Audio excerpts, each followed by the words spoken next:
सवाल यहाँ धर्म का नहीं है, मजहब का नहीं है, पूजा पद्धति का नहीं है। सभी अपने अपने पूजा पद्धतियों, अपने अपने मजहब और अपने अपने हिसाब से वो भगवान के प्रति आस्था रखें, ईश्वर के प्रति आस्था रखें, कोई हर्ज नहीं है। हर्ज है इस राष्ट्र की मूल आत्मा, मूल संस्कृति को खंड विखंडित करने के जो प्रयास हैं वो बहुत तीव्र हो चुके हैं।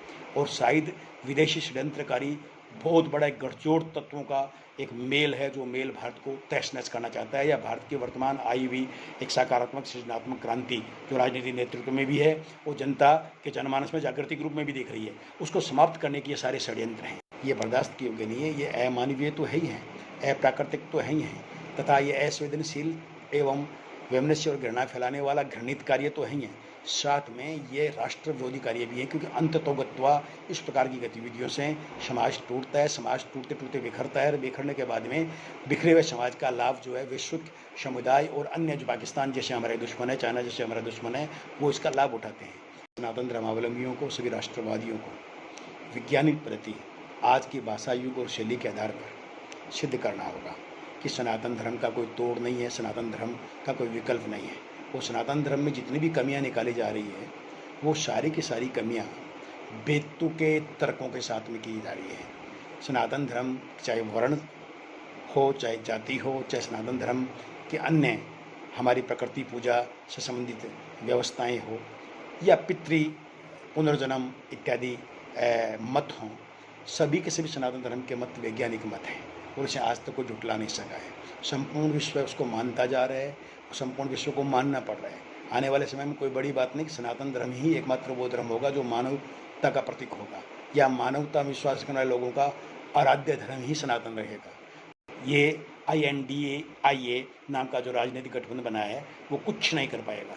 वो अपने ही विरोधाभासों में, अपने ही भ्रष्टाचार और अपने ही बुरे चरित्र के नीचे दब कर रह जाएगा। लेकिन इस बीच में जो चुनाव होंगे, तब तक इसकी इस प्रकार की, इनके दलों की इस प्रकार की घटनाएं जो हैं वो राष्ट्र को कमज़ोर करेगी, समाज को कमज़ोर करेगी। ये बड़ा चिंतनीय विषय है। INDIA जो अपने आप को इंडिया के रूप में प्रदर्शित करना चाहते हैं, सबके बीच में dot dot dot dot dot लगा है, और जितनी डॉट लगी हुई हैं उतने ही इनके अंदर विरोधाभास है, उतना ही इनके अंदर द्वंद्व है, और ये खुद ही टूट जाएंगे, खुद ही धूल दूषित हो जाएंगे। इनको कोई मान्यता जनता के द्वारा, जनमानस के द्वारा नहीं मिलने वाली है। गंभीरता से, तीव्रता से पूरे राष्ट्रवादियों को एकजुट होकर इस पर काम करना होगा। और मुझे बड़ी खुशी की बात कि वर्तमान केंद्र सरकार और वर्तमान प्रधानमंत्री श्री नरेंद्र भाई मोदी और उनकी टीम इस मामले में बड़ी सजग है।